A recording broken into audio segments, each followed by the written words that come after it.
어떻게 가야 하느냐 하는 부분을 제가 요걸 한번 볼 수가 있나요? 요 그림을 제가 요새 요 그림을 많이 이제 보여드리는 그림인데요.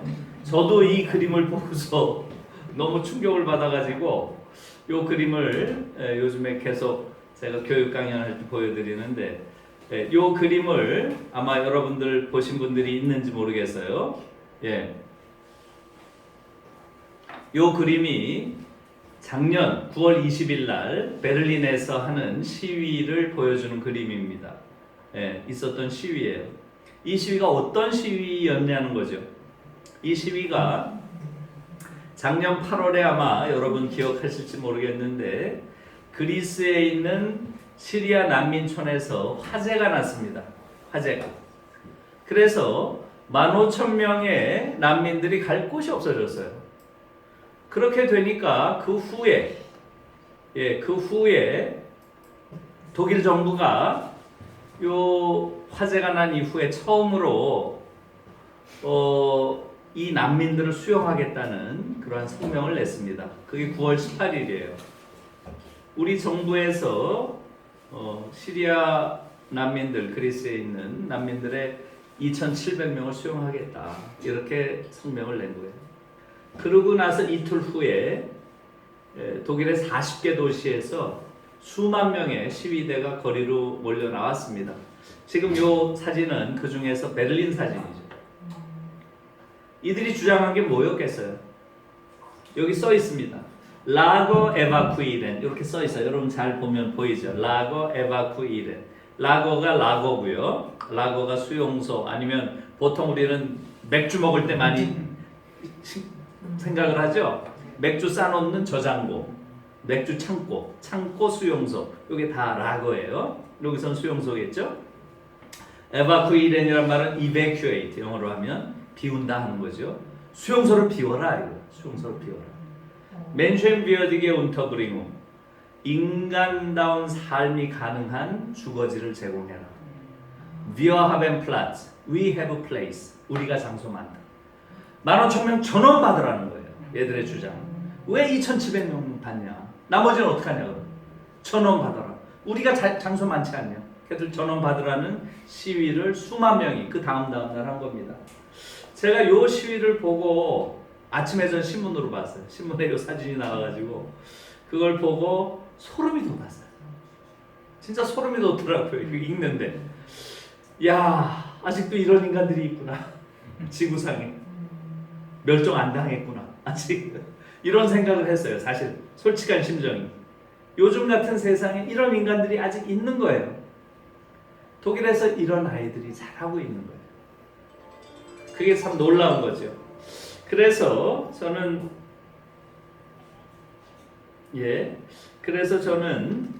요것을 보면서 그런 생각을 했어요. 제 개인적으로는 독일에서 한 가지만 수입해 올 수 있다면 나는 무슨 벤츠니 BMW니 포르쉐니 이런 거 다 싫다. 얘들 데려오고 싶다. 얘들.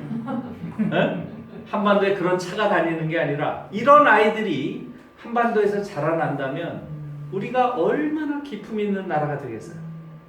너무 부러워요. 근데 얘들은 수입해 올 수 없잖아요. 우리가 교실에서 길러야지. 네? 이제 앞으로 우리 교육이 이런 아이들 기르는 교육으로 바뀌어야 된다는 거죠. 여러분, 이 시위가 있고 나서 바로 2주 뒤에 10월 3일 날 여러분 10월 3일이 어떤 날인지 아십니까? 우리 개천절이잖아요. 10월 3일이. 독일에서 통일의 날입니다. 그런데 작년 10월 3일은 30주년이에요. 벌써 30주년이 됐어요. 독일이 통일된 게. 한 세대가 지났습니다. 여기서 그 프랑크 슈타인마이어라고 하는 대통령이 기념사를 했는데 너무 인상적인 기념사를 했어요. 여기서 이렇게 얘기를 했습니다. 우리는 지금 역사상 존재했던 모든 독일 국가 중에서 최고의 독일에 살고 있다. 이렇게 얘기를 했어요. 30주년 기념사에서 우리는 지금 최고의 독일에 살고 있다. Das beste Deutschland. 이런 표현을 했어요. Das beste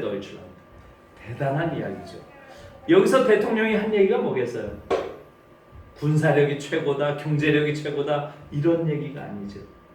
여기서 슈타인마이어 대통령이 염두에 두고 한 사람들은 바로 얘들이에요. 얘들.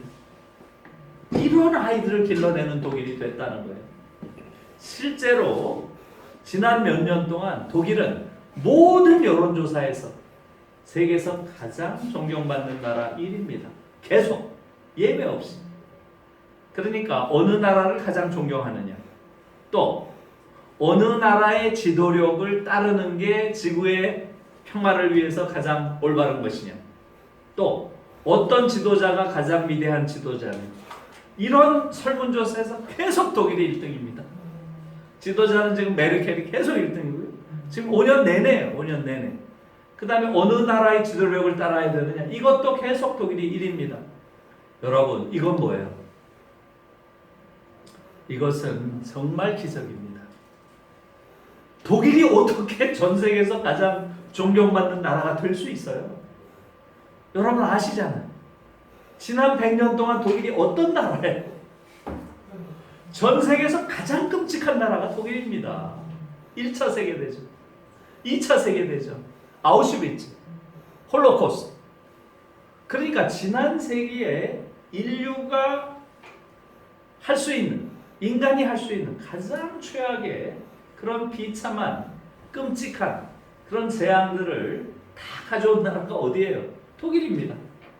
그런 나라가 어떻게 이렇게 됐냐는 거죠.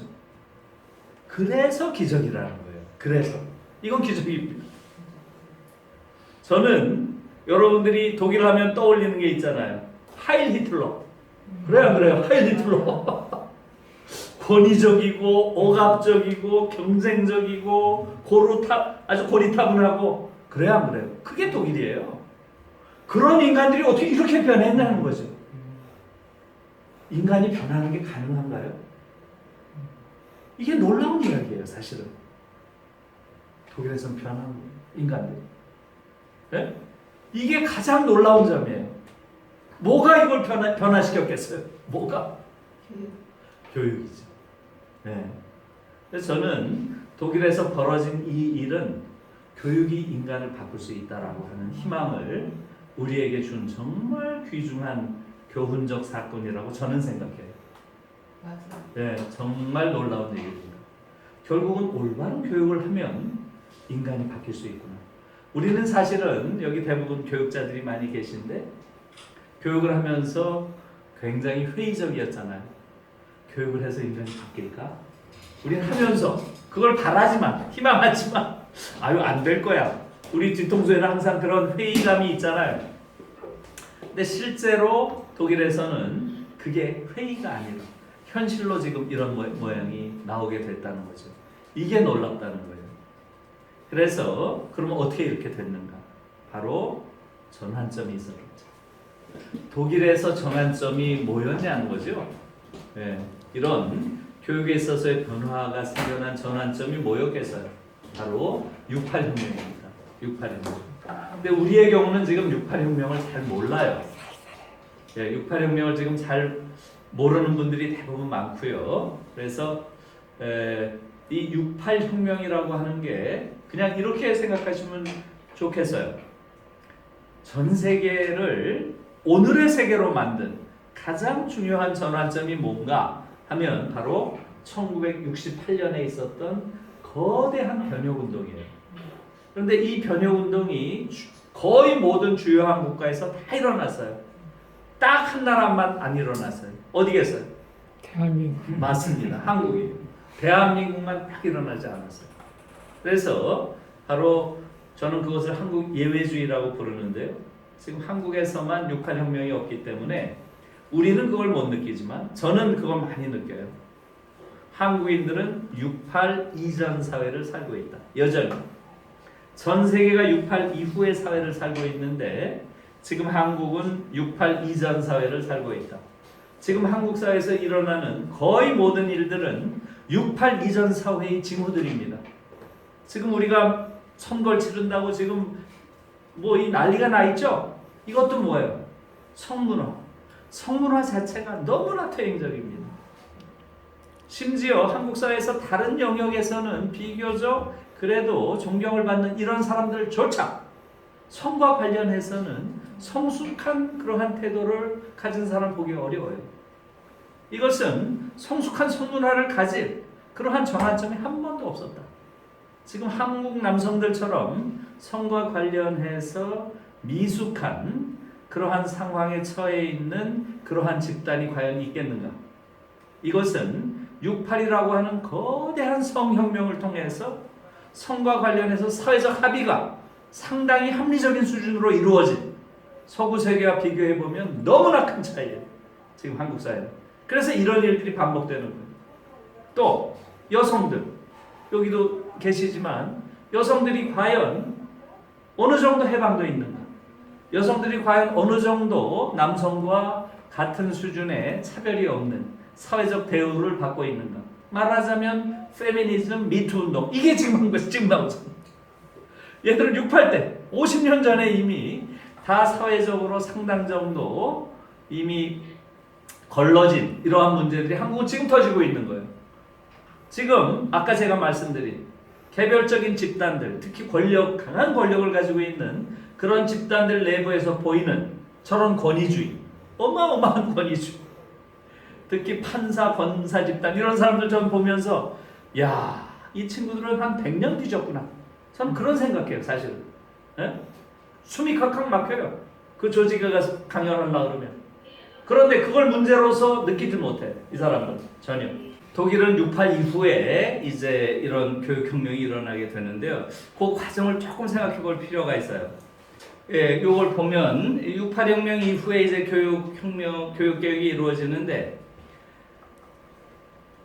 샌델 교수 이야기를 아까 좀 했지만 놀랍게도 지금 6.8 때 독일에서 교육개혁의 핵심적인 캐치프레이즈가 바로 평생교육은 야만이다. 평생교육은 야만이다. 놀랍게 지금 이거는 만나고 있는 거예요. 50년 전인데 이때 독일에서 경쟁교육은 야만이다라는 이러한 정신하에 교육개혁을 했어요. 근데 좀 의외의 면이 있죠. 교육개혁을 하는데 왜 경쟁교육을 타겟으로 했을까? 그게 좀 신기하지 않아요? 왜 하필이면 경쟁교육을 저렇게 가장 주된 타겟으로 했을까? 왜 그랬겠어요? 바로 여러분 6.8 때 사회의 근원적인 변화를 위한 운동들이 일어났다 그랬죠? 그럴 때 그 근원적인 변화는 그 사회가 안고 있는 가장 치명적인 그러한 약점들이 분출된 거예요. 6.8 때 미국에서는 가장 크게 터진 게 뭐겠어요? 바로 인종 문제. 예, 흑인 해방 운동이 가장 크게 터진 거고요. 그래서 6.8 때 마틴 루터 킹 목사를 중심으로 한 흑인 해방 운동이 터졌죠. 프랑스의 경우는 6.8 때 엄청난 학생과 노동자의 연대가 생기고요. 여기서 프랑스는 총파업 운동이 벌어집니다. 자본과 노동, 이 계급 문제가 프랑스에서는 가장 큰 사회 문제였어요. 그에 반해서 독일에서 뭐였겠어요? 가장 큰 문제가 바로 나치 과거를 청산하는 문제였어요. 독일은 나치 과거가 전혀 청산 안 되고 있었습니다. 이때까지. 놀라운 이야기. 우리는 독일이 청산 잘 된다라고 알잖아요. 그것은 6.8 이후의 독일이에요. 우리가 알고 있는 독일은 6.8 이후의 독일이고요. 6.8 이전의 독일은 지금의 독일과는 전혀 다른 독일이에요. 그래서 저는 그것을 신독일이라고 불러요. 69년 이후의 독일은. 그러니까 이렇게 생각하시면 쉬워요. 1968년에 독일 수상이 쿠르트 키징어라는 사람이에요. 쿠르트 키징어. 근데 이 사람이 나치 당원이었던 사람이에요. 정말 놀라운 얘기죠. 어떻게 나치 당원이었던 자가 68년까지 수상을 해요. 45년에 해방됐는데 20년 이상이 지난 후에도 나치 당원이 수상을 하는 이런 나라가 독일이에요. 어떻게 보면 지금 일본만도 못하죠. 그 당시로 봐서. 지금 아베는 외할아버지가 A급 전범이지 자기가 전범은 아니잖아요. 최소한. 근데 독일은 전범이 수상을 하는 나라였어요. 68년까지. 예. 그래서 독일에서 가장 큰 문제가 바로 과거 청산이었습니다. 자, 그러면 학생들도 6.8 때 학생들이 가장 많이 요구한 게 바로 과거 청산. 저 나치들을 다 없애야 된다. 예? 다 몰아내야 된다. 이게 굉장히 컸던 거예요. 그래서 실제로 대학 내에서도 나치 전력이 있는 교수들에 대한 학생들의 비판이 굉장히 컸고요. 그래서 인적 제도적 청산, 나치에 대한 이게 이제 대대적으로 벌어지는데 대학에서 특히 아도르노 같은 이러한 아주 독일의 대표적인 사상가는 그것으로는 안 된다는 거예요. 더 근원적인 청산을 해야 된다. 그것은 바로 인적 제도적 청산을 넘어서는 정신적 청산을 해야 된다. 정신적 청산. 나치즘을 가능하게 했던 바로 그 정신을 청산해야 더 이상 아우슈비츠가 반복되지 않는다라고 말을 했어요. 나치즘을 가능케 한 바로 그 정신을 청산해야 된다. 그게 뭐냐는 거죠. 그게 뭐겠어요? 예, 바로 파시즘 이데올로기죠. 파시즘 이데올로기라고 하는 것은 여러분 잘 아시다시피 소셜 다윈이즘이라고 하는 그러한 이론에 기초하고 있죠. 이 인간 세계라고 하는 것도 자연 세계가 똑같다. 마찬가지로 이게 적자 생존하는 곳이고, 예, 자연도태, 승자독식, 예? 이런 것들이 일어나는 자연의 법칙과 똑같은 것이 일어나는 것이다. 그렇기 때문에 강자가 약자를 지배하는 게 순리고 우월한 민족이 열등한 민족을 지배하는 게 정당한 것이다. 이런 식의 논리를 펼치는 거죠. 이게 나치 이데올로기의 핵심이었던 거죠. 다시 말하면 이 소셜 다윈이즘, 사회적 다윈이즘이라고 하는 거대한 제국주의 이데올로기라고 하는 것의 핵심은 뭐예요? 이 세계를 거대한 경쟁의 정글로 보는 거죠. 경쟁 이데올로기가 그 핵심이라는 거예요. 그렇기 때문에 이것을 지금 청산하는 가장 중요한 것은 교육에서부터 경쟁 이데올로기를 없애야 된다. 경쟁 논리를. 그래서 경쟁 교육은 야만이다. 이런 이야기를 아도르노가 당시에 이미 하고 있고요. 실제로 69년부터 독일 학교에서는 일체 경쟁을 하지 않는 이러한 방식으로 개혁이 됩니다. 그 얘기는 뭐겠어요? 학교 안에서 일체 아이들을 줄 세우지 않습니다. 등수, 석차 이런 게 없습니다. 정말 놀라운 거죠. 우리로서는 상상할 수 없는 거죠.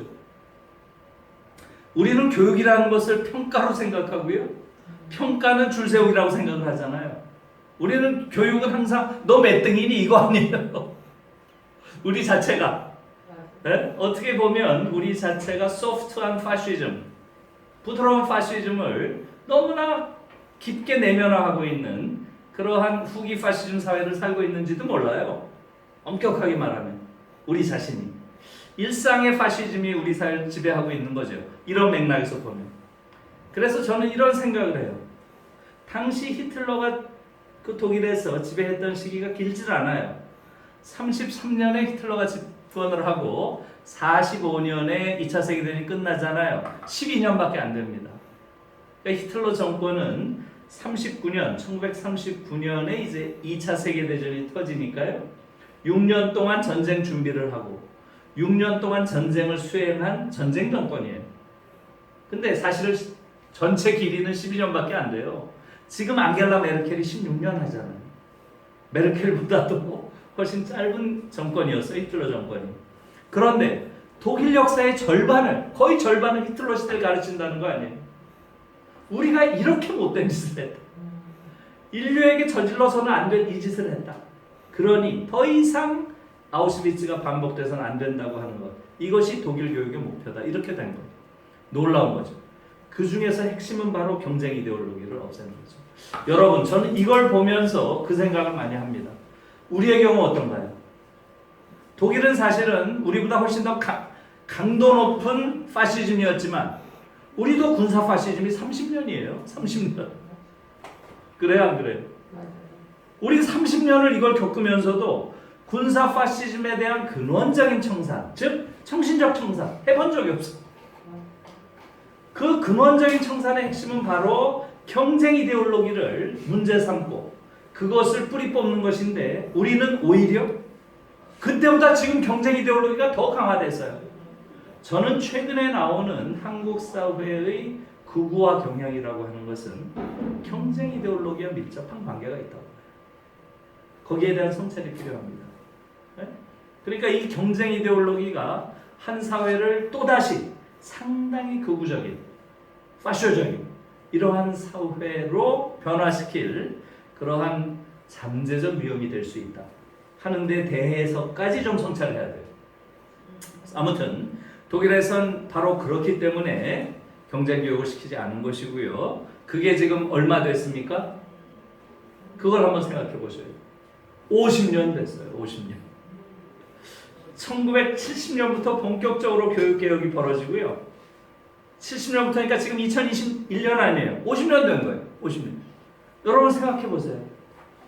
지금 독일이란 나라는 우리처럼 교육에 관심이 있는 사람 입장에서 보면 나라 전체가 거대한 교육학적 실험실이에요. 어떤 실험실이에요? 경쟁을 안 시켰을 때 이게 50년 된 거예요. 어떤 인간이 되는가?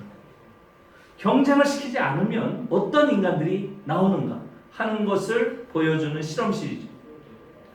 여러분 아시다시피 독일에서는 초등학교 때부터 등수나 석사로 아이들 줄 세우지 않고요. 대학 들어갈 때도 대학 입학 시험이 없죠. 고등학교 졸업시험 아비투어만 보고 그것을 붙는 것은 독일은 대체로 거의 90%가 붙습니다. 그러니까 사실상 경쟁교육을 안 시키는 거예요. 자, 그렇게 봤을 때 그 결과가 어떤지 이제 우리가 볼 수 있잖아요. 어떻습니까, 여러분? 그 결과. 그 결과 어때요? 아까 봤죠? 그림 하나 봤죠? 성숙한 민주 시민을 길렀는가? 이런 측면에서 보면 어때요? 확실하죠? 아, 얘들 경쟁시키지 않으니까 저렇게 되는구나, 아이들이. 굉장히 성숙한 그러한 민주 시민의 모습을 보이는구나. 그것은 분명히 봤죠. 자, 그러면 지적으로도 뛰어난 아이들을 길렀을까? 이런 질문도 생기죠. 경쟁을 안 시키면 지적으로 뛰어난 아이들이 자라났을까? 어때요, 여러분? 이것은 뭘 보면 알겠어요? 노벨상. 예, 그러니까 제일 편한 게 노벨상이죠. 예, 그러니까 70년대 경쟁을 시키지 않은 이후에 독일의 노벨상 받는 사람 수는 줄지 않았어요. 오히려 약간 늘었어요. 한번 여러분들 들어가서 보세요. 근데 그게 뭐 반드시 올바른 지표는 아니지만 대체로 별 그런 독일 학문이 그걸 통해서 무슨 학문의 그러한 수준이 저하됐다거나 이런 건 전혀 없습니다. 오히려 저는 교육과 관련해서 이게 중요하다고 봐요. 독일 아이들 경우에 경쟁을 시키지 않으니까, 경쟁을 안 시키니까 독일 아이들은 있는데 우리에게는 없는 거 뭐겠어요, 여러분? 심연입니다. 심연. 제가 그걸 심연이란 말로 한번 말을 해봤어요. 심연. 나름대로 내면에 어떤 우물들을 하나씩 가지고 있어요, 독일 아이들. 우리 아이들은 없어요. 저는 심연이 있는 젊은 아이들을 거의 본 적이 없어요. 다 표피적인 인간들입니다. surface being이에요. surface human. 예? 한국 아이들. 얘들은 다 심연들을 가지고 있어요. 그게 너무 놀라워요. 이런 겁니다. 그러니까 한 중학교 2, 3학년쯤 되면 아이들이 독서를 하다가 어디 쑥 빠지잖아요. 니체를 읽었다. 그럼 그냥 빠지죠. 예? 그게 다 한 중학교 2, 3학년이면 벌써 니체 같은 거 읽으면 빠집니다. 그럼 얘들 어떻게 해요? 전집을 읽습니다. 30권 다 읽고 니체만 읽는 거예요. 그냥 1년 내내. 쑥 들어가 있어요. 그런 애들이 엄청 많습니다. 프로이트의 뭐예요? 문명 속의 불만을 읽었어. 그것도 놀랍죠. 그걸 보면 말하자면 무의식이라고 하는 세계, 본능과 충동의 세계라는 걸 그런 걸 통해서 보면 너무 놀라운 충격이죠. 프로이트 전집, 중3, 고1 이 무렵에 전집을 읽어요. 애들은 거기 들어가면 그런 아이들이 엄청 많습니다. 네? 제가 아는 그 프랑크푸르트 대학의 한 교수 아들 애는 최면을 봤어요. 최면. 오늘날 최면을 본 거예요. 중학교 때. 최면 보면 정말 놀랍잖아요. 최면 딱 걸어놓으면 시킨 대로 하잖아. 얼마나 신기해요. 이걸 보고 쇼크를 받은 거예요. 최면에 관한 책. 중2 때부터 최면에 관한 책만 읽는 거예요. 그래가지고 영어 독일어로 나온 최면에 관한 책을 고등학교 들어갈 때까지 거의 다 읽었다는 거예요. 그러니까 얘가 아시아에서 최면을 어떻게 보는지 그걸 읽어야 되겠다고 일본어를 또 공부한 거예요. 그래서 고등학교 졸업할 때는 일본어로 나온 최면에 관한 책까지 다 읽었다. 얘가 무슨 과를 가겠어? 심리학과. 당연히. 심리학과를 간 거예요. 이런 아이들이 많다는 거예요. 막스. 네? 막스도 마찬가지죠. 그러니까 막스에 감면서 들어가는 거죠. 저도 개인적으로 충격을 받았어요. 처음에 독일에 가서. 저는 그때는 베냐민 오버 세미나라고 박사과정생들 세미나를 하는데 아주 푸릇푸릇한 이제 막 20살 된 어린애가 하나 들어왔어요. 너무 똑똑한 거예요. 거길 막 압도하는 거예요. 이제 갓 1학년이에요. 박사과정생들 아주 고급 세미나 1학년짜리가 들어와서 주름을 잡는 거예요. 이 친구가 그런 친구예요. 그런 아이들이 굉장히 많습니다. 이것은 경쟁을 시키지 않으니까 이 아이들이 나름의 심연을 다 가지고 있어요. 그리고 굉장히 개성적이죠. 저는 이 심연이 있는가 없는가가 굉장히 중요한 거라고 생각합니다. 심연이 있어야 이 심연 속에서 내 우물 속에서 개성이 자라는 것이고요.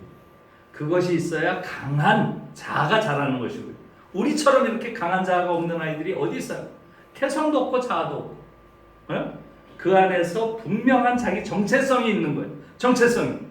이 세상이 뭐라 그래도 틀린 건 틀린다고 이야기를 할 수 있어야지. 한국엔 그런 아이들을 볼 수가 없어요. 아까 제가 의사, 판사, 검사 얘기했잖아요. 그런 아이들을 볼 수가 없어요. 저 터무니없는 짓을 하는데도 거기에 대해서 이건 아니요 라고 하는 이야기가 하나도 없잖아요. 우리 아이들처럼 이렇게 개성이 없는 아이들이 어디 있어요? 정말 놀랍고 부끄러운 거예요. 공부 조금 한다는 아이들은 예외 없이 의사를 하는 나라가 어디 있어요? 이해력, 예? 이해력, 포용. 그런 것도 부족한 거죠. 그런 것도 부족한 거죠. 어느 나라에서 공부 좀 한다면 예외 없이 의사를 합니까? 예? 사실은 의사는 어떤 사람이어야 돼요? 정말로 천재들은 과학자가 돼야죠. 의사는 조금 상식적인 수준의 머리는 가지고 있고 그것보다 훨씬 더 빼어난 가슴, 따뜻한 가슴을 가지고 있어야죠. 예? 정말 지금 우리나라에서 벌어지는 일들이라고 하는 것은 어처구니가 없는 거예요. 지금 그것이 다 저는 심연의 부재. 예? 말하자면 강한 자아와 분명한 개성과 뚜렷한 정체성을 가진 그러한 인간을 만들어주는 그러한 나름의 자기의 내적 우물이 없어요. 한국 아이들이. 그게 굉장히 큰 문제다 이렇게 생각이 듭니다. 자, 지금 시간이 많이 됐는데요. 자, 그래서 또 하나만 더 강하게 말씀드리고 싶은 것은 비판교육입니다. 이때 독일에서 가장 중시하는 것은 바로 비판교육이에요. 이게 지금 한국에서는 전혀 없는 거죠. 저는 이것이 한국 민주주의와도 밀접한 관계가 있다고 생각합니다. 한국 민주주의가 한 단계 더 성숙한 민주주의로 가지 못하는 이유는 비판적인 사유 능력이 떨어져요. 이건 한국 교육이 잘못 가르친 거죠. 달달달달 외우게 하는 걸 교육이라고 하고 그것을 외우지 않으면 불안해하고 이게 지금 우리 아이들을 굉장히 수능적으로 또 기존 질서에 무조건 적응하는 이런 아이들로 길러낸 거죠. 독일에서는 아까 말씀드린 대로 더 이상 아우슈비츠는 반복돼서는 안 된다. 이 말이 뭐겠어요? 아이들에게 가장 중요한 능력은 권력을 비판하는 능력. 현재의 상태를 그대로 무비판적으로 받아들여서는 안 된다고 하는 것. 이것을 가르치는 거죠. 그래서 제가 어느 방송에서 이 이야기를 했더니 다니엘 린데만이라고 독일 친구 있잖아요. 그 친구가 그렇게 얘기를 하더라고요. 교수님 말이 맞습니다. 이러면서 자기 학교 다닐 때 늘 첫 시간에는 저 선생님들이 나와가지고 그렇게 얘기를 했더라는 거 아니에요. 절대 내 말을 믿지 마라. 항상 내 말을 의심해라. 그 대신 내 말을 반박할 때는 너희들이 근거와 자료를 가지고 반박해라. 항상 비판 의식을 가지고 내 말을 듣고 그 대신 반박할 때는 근거를 가지고 반박해라. 그러면서 저는 인상적이었던 말이 그 선생님이 그랬다는 거예요. 죽은 물고기만 강물의 흐름을 따라 흐른다. 그랬다는 그 말이 너무 인상적이에요. 저는. 어쩌면 우리는 우리 교육을 통해서 죽은 물고기를 키우는 거예요. 다 그런 거죠. 그냥 주류를 쫓아가는 거예요. 아이들은 물 흐름을 전부잖아요. 거스른 애들을 볼 수가 없어요.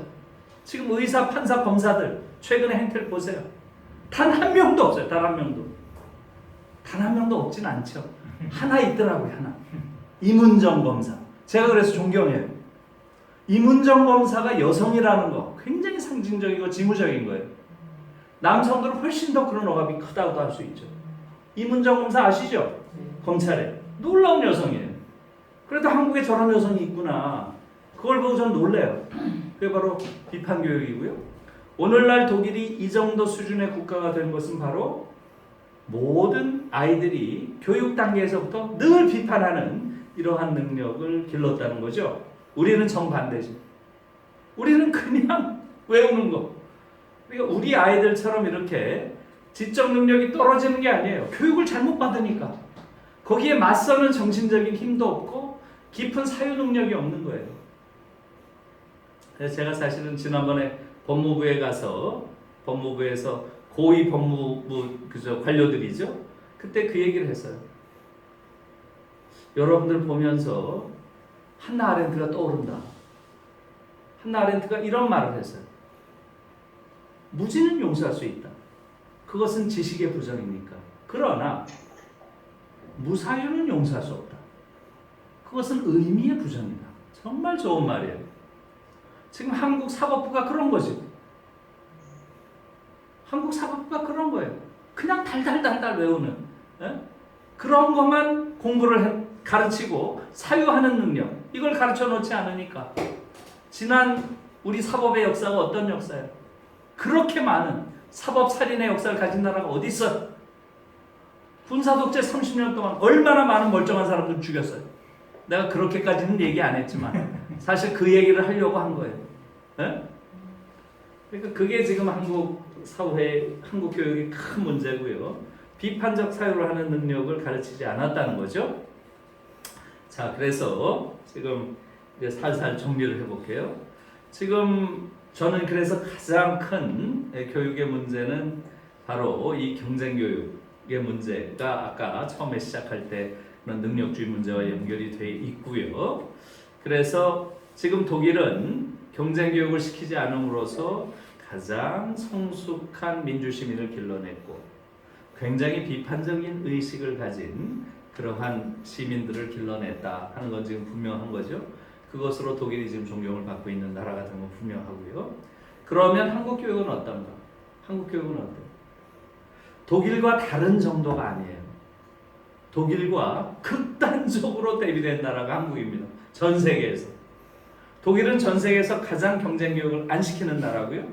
한국은 전 세계에서 가장 경쟁교육이 심한 나라입니다. 이것은 이미 여러 나라에서 많은 지표가 보여주고 있어요. 특히 가슴 아픈 것은 몇 해 전에 아주 프랑스의 저명한 르몽드지라고 있잖아요. 여기서 한국 교육을 아주 집중 취재를 하고 이들이 내보낸 그러한 그 기사지요. 거기에 제가 그대로 인용입니다. 한국 학생들은 세계에서 가장 불행한 아이들이다. 왜냐하면 한국 교육은 가장 경쟁적이고 고통을 주는 교육이기 때문이다. 인용이에요. 그대로. 이게 그 취재의 결론이에요. 국제적으로 고민받은 거예요. 국제적으로. 네? 이게 지금 우리의 현실이고 그것만으로도 교육은 분명히 바뀌어야 되죠. 우리 아이들이 세계에서 가장 고통을 받고 가장 불행하고 그 경쟁교육에 몰려가지고 아이들의 인격이 그야말로 다 망가져 있어요. 온전한 인격을 가진 아이들이 불가능한 거예요. 생각을 해보세요. 한국 교육과정에 들어가서 너무나 잘 적응을 해. 그래서 막 1등하고 이래. 걔가 어떤 인간 될 것 같아요? 좋은 인간 될 것 같아. 혹은 여기서 너무 적응을 못해. 그러면 어떻게 돼요? 늘 열등감을 내면하고 살아요. 걔 인간이 되겠어요? 잘 적응을 해도 문제고 적응을 못하면 더 큰 문제고. 이게 지금 한국 사회의 현실이에요. 이 부분들에 대해서 이제는 어른들이 성찰할 때가 된 거죠. 그래서 제가 이걸 하나 보여드리면 지금 우리가 얼마나 심한 경쟁 교육을 시켰는데 이거예요. 이 제가 도표를 많이 보여드리는데요. 이게 바로 KDI에서 한 그런 경쟁과 관련된 아주 중요한 지표죠.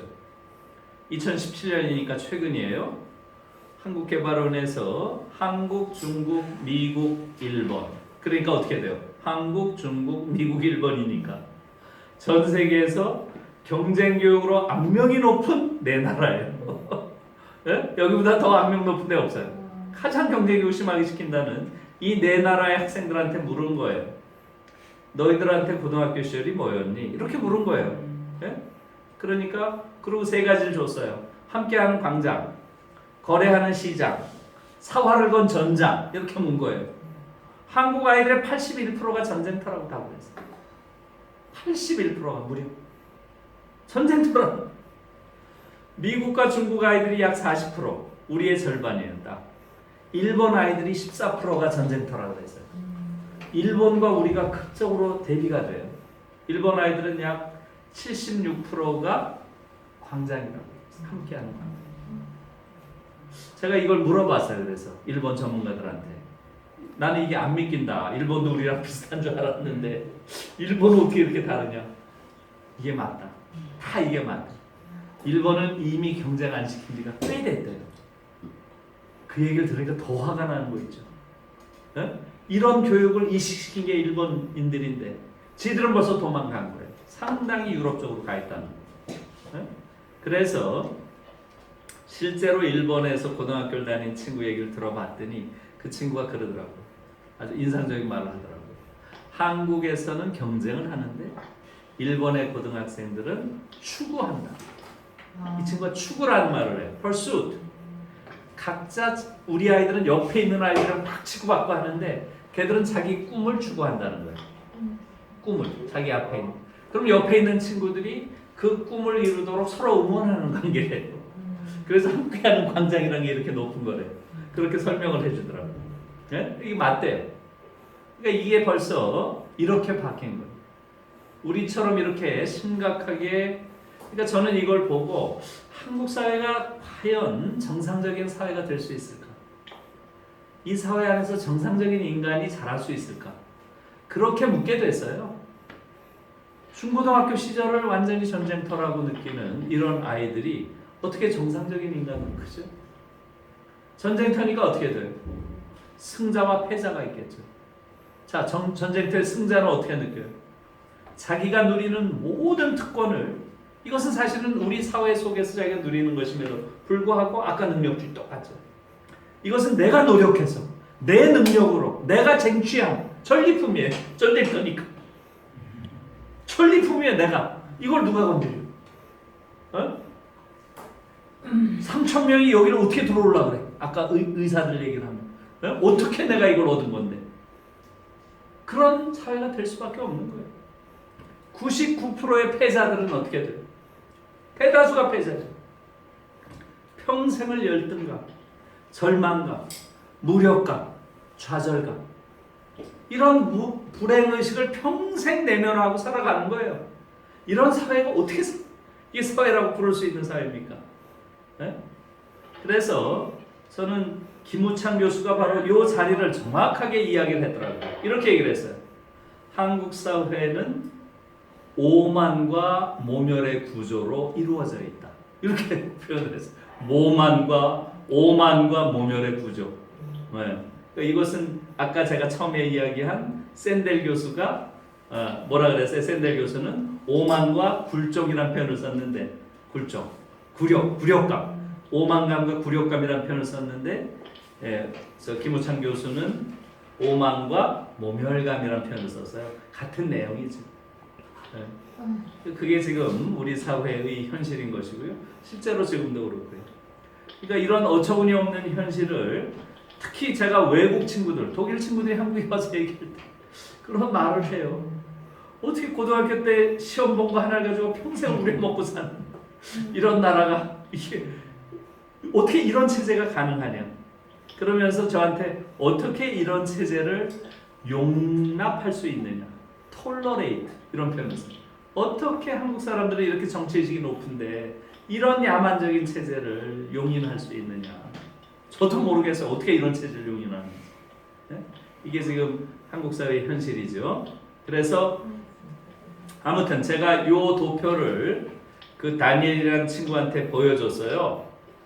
보여주면서 다니엘은 이 셋 중에 고등학교 시절이 어디에 속하냐 그렇게 물어봤더니 이 친구는 여기 없다 그러더라고요. 저는 전쟁도 아니고 시장도 아니고 광장도 아니고 여기 없어요.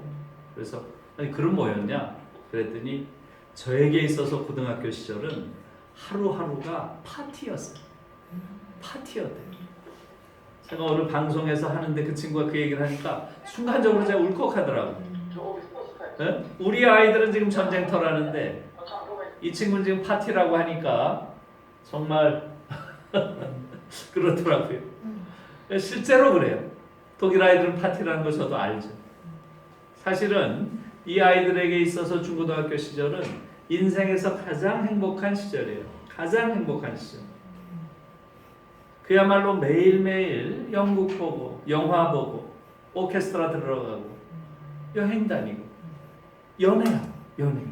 저는 연애가 정말 중요하다고 봐요. 그리고 15세 전후한 그러한 나이에 누군가를 깊이 사랑해보는 경험 이거보다 더 중요한 경험이 어디 있어요? 누군가를 깊이 사랑해보는 이 경험이야말로 한 인간을 휴머니스트로 만드는 거예요. 그 경험을 우리 아이들은 할 수가 없어요. 또 아까 말씀드린 대로 어떤 책을 읽었는데 너무 그냥 거기에 빠져버리는 거예요. 깊은 독서. 이게 얘들이에요.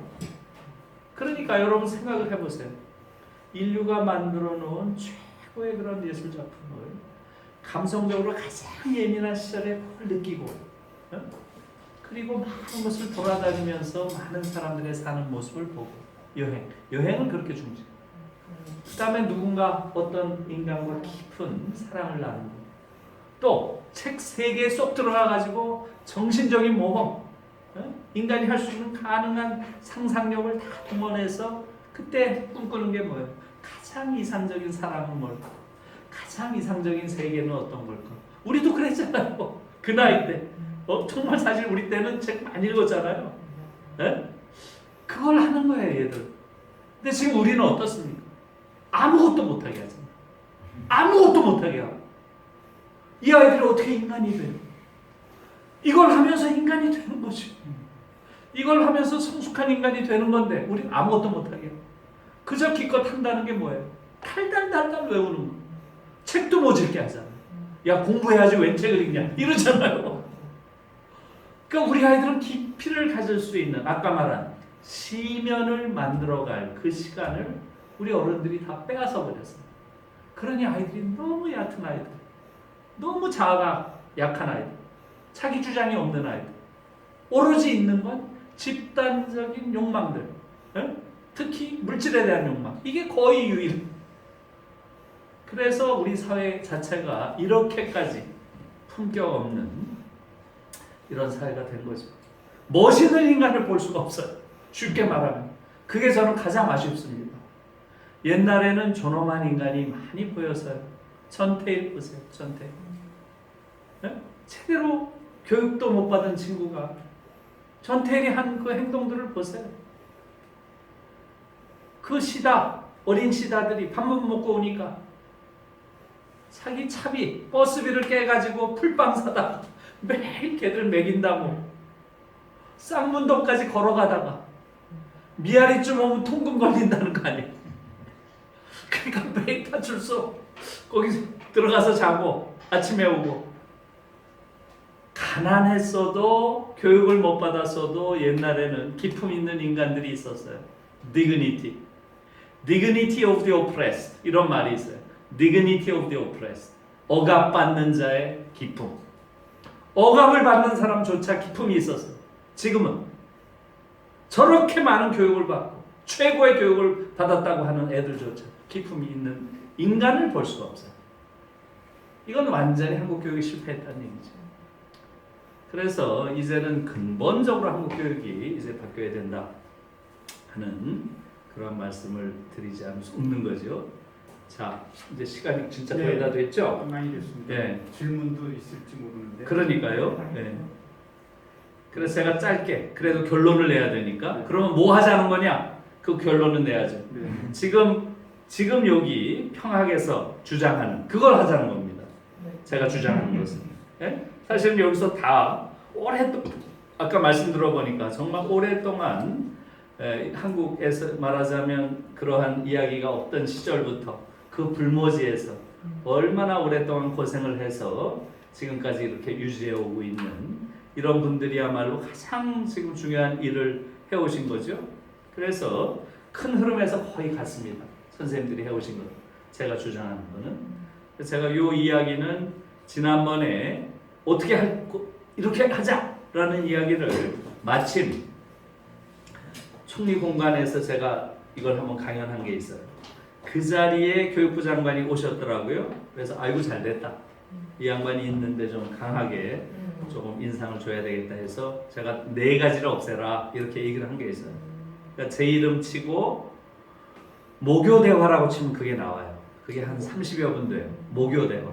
총리실에서 목요일마다 하는 거라서 모교대화인데요. 김누리 모교대화 이렇게 치면 올라옵니다. 그걸 보시면 될 것 같고요. 그래서 아무튼 제가 주장하는 건 4가지예요. 대학 입학시험 없애라. 지금 계속 주장해 오신 그것이고요. 그 다음에 대학 서열 체제 없애라. 3번째 대학 등록금을 없애라.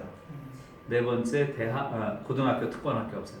이 4가지를 없애면 한국 교육이 정상화되고 우리 아이들도 다른 나라 아이들처럼 행복하게 말하자면 청소년기, 아동기를 보낼 수 있고 그래서 정상적인 또 성숙한 이런 인간들이 되는 게 가능하다 이렇게 주장하는 거죠. 그러니까 사실은 그 총리 공간에 갔을 때는 분위기는 안 좋았습니다. 제가 이 4가지 없애라 그러니까 분위기가 상당히 안 좋더라고요. 그래서 제가 그렇게 얘기를 했어요. 지금 이 4가지는 사실은 우리가 보기에는 굉장히 어떤 몽상처럼 보이지만 유럽에선 몽상이 아니다. 이건 일상이다. 지금 유럽에 이 4가지 있는 나라가 어디냐? 네? 대학 입학시험 본 나라 어디 있어요? 대부분 다 고등학교 졸업시험으로 끝나는 거죠. 엘리트 대학 있는 나라 어디 있어요? 독일은 완전히 평준화되어 있고요. 프랑스는 한때 있었죠. 소르본을 정점으로 해서 엘리트 체제에 있었지만 6.8 때 그냥 고등학생들이 가서 몇 달 동안 그냥 파리 시내를 완전히 점거했죠. 그래서 소르본들을 1, 2, 4로 해체해서 그 이후에 파리 1대학에서 10대학, 지금 13대학까지 됐죠. 다 평준화 시켜놓은 거죠. 대학 등록금 받는 나라는 말할 것도 없고 어디 있어요? 대다수의 나라에서 생활비까지 주잖아요. 지금 독일은 한 달에 100만 원에서 120만 원 줍니다. 프랑스는 독일만큼 안 줄 거예요. 그러나 프랑스도 꽤 줘요. 근데 우리는 지금 전 세계에서 가장 비싼 등록금을 내고 있는데 그것도 몰라요 사람들이. 네? 1인당 국민소득 대비로 하면 미국보다도 더 높습니다. 우리 등록금, 대학 등록금. 그래서 이런 부분들을 일단 알아야 돼요 사람들이. 그래서 왜 등록금을 없애야 되는 게 옳은지 여기에 대한 토론들이 좀 시작돼야 됩니다. 그 다음에 고등학교 특권학교 있는 나라는 없고요 유럽에. 네. 그래서 이 4가지를 없애면 한국 교육도 점차 글로벌 스탠다드에 접근할 수 있는 거예요. 이제는 글로 가야 됩니다. 특히 중요한 것은 뭐냐면 최근에 코로나로 인해서 이제 한국인들이 정말로 굉장히 큰 새로운 인식을 갖게 됐어요. 미국을 알게 된 거예요. 미국이란 나라가 잘 보니까 저게 70% 80%가 제3세계만도 못하네? 그걸 이번에 봤잖아요. 우리가 지금 교육을 완전 미국 교육 쫓아오고 있는 거예요. 샌델 교수도 지금 이번에 한 게 똑같습니다.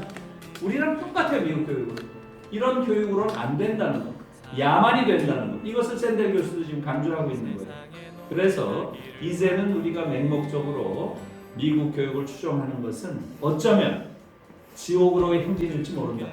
이것을 이제는 배워야 되고 우리 아이들을 해방시켜야죠. 유럽이 유토피아는 아닙니다. 그러나 유럽은 항상 미국적 방식의 미국 모델의 대안 모델이었어요.